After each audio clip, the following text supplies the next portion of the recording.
ನಾನು ನಿಮ್ಮ junior ಶಂಕರ್ನ bike master.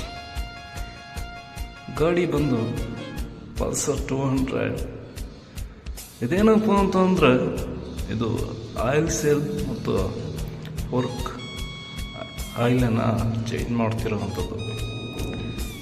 ಈ ಬೈಕ್ನ ಸುಮಾರು ನಮ್ಮ ಊರಲ್ಲಿ ಎಲ್ಲ ಗ್ಯಾರೇಜ್ಗಳಲ್ಲಿ ಚೆಕ್ ಮಾಡಿದ್ರು, ಬಟ್ ಯಾರೂ ಈ ಕೇಸನ್ನು ಹ್ಯಾಂಡಲ್ ಮಾಡಿರಲಿಲ್ಲ.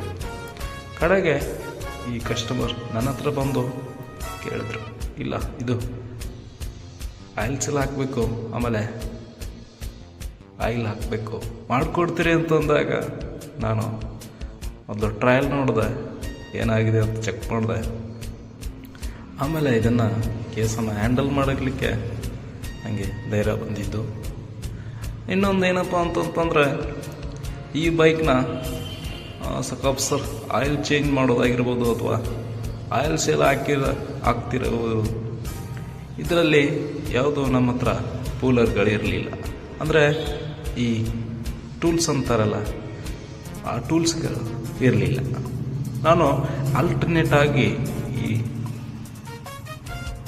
ಆಯಿಲ್ ಸೇಲ್ ಹಾಕಿ ಕೂರಿಸಿದ್ದು. ಮತ್ತು ನೀವು ನೋಡ್ತಿರ್ಬೋದು, ಆಯಿಲ್ ಸೇಲನ್ನು ನಾನು ಮೇಲ್ಗಡೆಯಿಂದ ತೆಗಿತಾ ಇದ್ದೀನಿ. ಮೇಲಿಂದ ಒಂದು ಲಾಕ್ ಇರುತ್ತೆ, ಆ ಲಾಕ್ನ ಓಪನ್ ಮಾಡಿದಾಗ ಅದನ್ನು ಆಯಿಲ್ ಸೇಲ್ ಡ್ಯಾಮೇಜ್ ಮಾಡಿ ಮಾತಲ್ಲೋ ಅಥವಾ ಮತ್ತಿನ್ನೇನಾದರೂ ಕಡ್ಡಿಗಳಿಂದ ಅದನ್ನು ಮೇಲಕ್ಕೆ ಎತ್ತಿ ತೆಗೆದು ಹಳೆಯ ಆಯಿಲ್ ಸೇಲ್ನ ತೆಗೆದು ಹೊಸ ಆಯಿಲ್ ಸೇಲ್ಗಳನ್ನ ಹಾಕಬೇಕಾಗತ್ತೆ.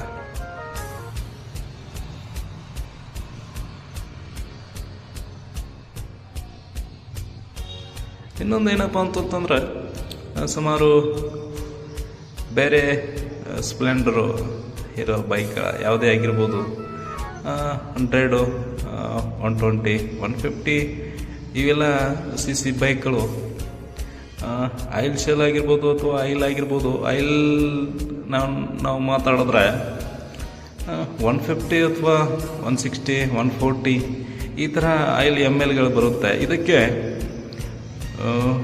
300 mlನ ನಾವು ಆಯಿಲ್ಗಳನ್ನ ಹಾಕಬೇಕಾಗತ್ತೆ. 2 ಫೋರ್ಕ್ ಟ್ಯೂಬ್ಗಳು ಸುಮಾರು 650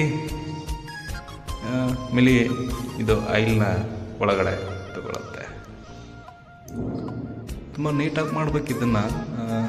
ಆಯಿಲ್ ಸೇಲ್ ಹಾಕೋದು ಅಷ್ಟೊಂದು ಸುಲಭದ ಕೆಲಸ ಅಲ್ಲ. ಯಾಕಂತಂತಂದರೆ ಸ್ಪೋರ್ಟ್ಸ್ ಬೈಕ್ ಇದು, ಎಲ್ಲಿ ಏನಾಗುತ್ತಂತ ಗೊತ್ತಾಗಲ್ಲ. ತುಂಬ ಸ್ಪೀಡ್ ಇರುತ್ತೆ, ಹೆವಿ ಸ್ಪೀಡ್ ಇರುತ್ತೆ.